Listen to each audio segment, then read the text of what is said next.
Ербол деген киддог екен. Ферчитеріміз деген не бар ғой. Дәл осы жерде мына Ербол деген бар да ше.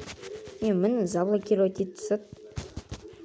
Қара аккаунт алайын деген ғой. Сөйтіп чек жібердім да. Ол кейін өтірік чек дейді. Міне өтірік чек дейді. Кейін видеосын салып жібердім. Жігітше өзім бер деймін ақ дедім. Келді дейді. Потом біраз болып кетті да. Потом бер дедім. Кейін киддік дедім. Күтсей деді. Бәсе дедім. Ютубқа салып жатыр дедім. Білмеген сияқты ғой. Былайынан жіберді да.